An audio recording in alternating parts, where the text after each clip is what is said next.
السلام علیکم، کیسے ہیں آپ سب؟ میں امید کرتا ہوں کہ آپ سب نہایت ہی خیریت سے ہوں گے۔ 15 جون ایک ایسا دن جس کو ہم ڈینگی ڈے کے نام سے جانتے ہیں، اور آج میں جس ٹاپک پہ بات کر رہا ہوں وہ ہے ڈینگی بخار، ڈینگی فیور۔ ابھی لاسٹ ویک میں سیلاب والے علاقے میں گیا، راجن پور، اور اس کے ساتھ ہے ان کی ایک تحصیل ہے رجحان، اور آگے اس کے ہے کشمور۔ تو میں نے دیکھا کہ ہائی وے پہ اس انڈس ریور جو ہائی وے ہے، جو راستہ ہے، اس پہ کچی آبادی ساری، جو بیچارے نیچے کچے اس میں آباد تھے، وہ وہاں سے نکل کے روڈ پہ آئے ہوئے ہیں، اور ان کے پاس کسی کے پاس خیمہ ہے، کسی کے پاس نہیں ہے۔ جس کے پاس ہے ان میں سے کچھ کے پاس پھٹا ہوا خیمے ہیں۔ بیچارے چھوٹے چھوٹے نومولود بچے، 4 مہینے کے، 3 مہینے کے، بخار کا شکار ہیں، گرمی میں پڑے ہیں، ڈائریکٹ دھوپ میں پڑے ہیں۔ اور جیسا کہ آپ جانتے ہیں کہ یہ جو ڈینگی بخار ہے یہ مچھر سے ہوتا ہے، اور مچھر وہاں پیدا ہوتے ہیں جہاں پانی کھڑا ہوتا ہے۔ تو یہ سیلاب والے جو علاقے ہیں وہاں پہ سارا پانی ہے، جس کی وجہ سے مچھروں کی افزائش ہو رہی ہے، مچھر پیدا ہو رہے ہیں، اور وہاں پہ ڈینگی، ملیریا اور اس طرح کے مزید اسکن کی جو ڈیزیز ہیں وہ پھیل رہی ہیں۔ اس چیز کو مد نظر رکھتے ہوئے میں نے سوچا کہ میں ڈینگی کے متعلق، کافی عرصہ ہو گیا مجھے، 2 مہینے تقریباً ہو گئے میں اس چینل پہ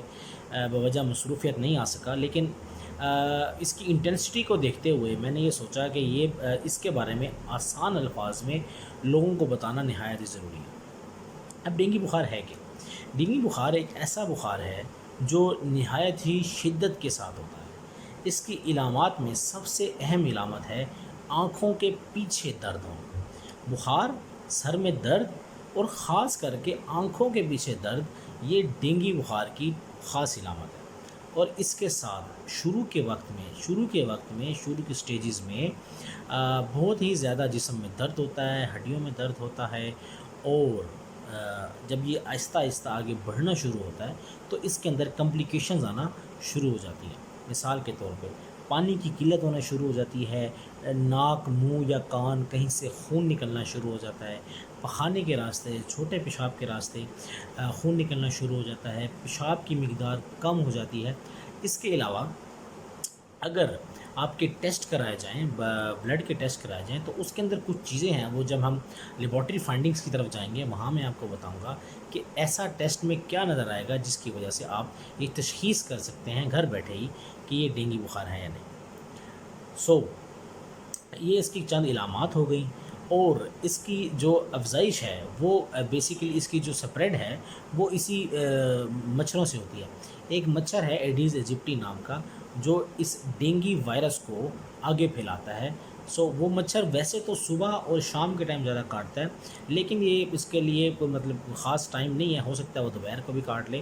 تو ضروری نہیں ہے کہ آپ کو وہ صبح اور شام کو ہی کاٹے، لیکن صبح اور شام کو کیونکہ ٹھنڈ ہوتی ہے، ذرا موائسٹ انوائرمنٹ ہوتا ہے، تو وہ مچھر کو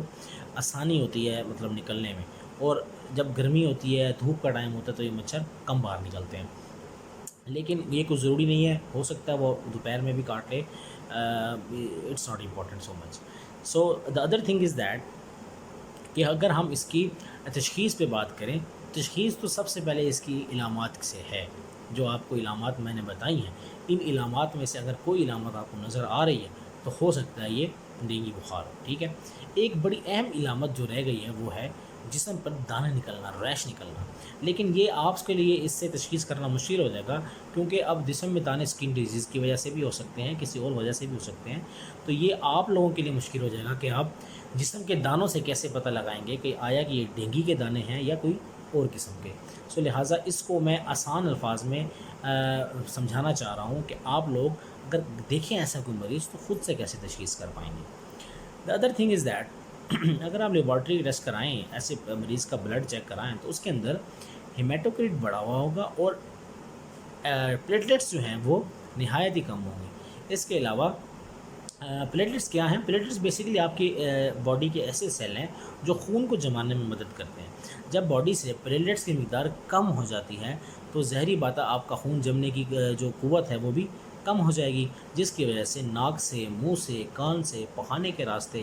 جو بھی باڈی کی اوپننگز ہیں وہاں سے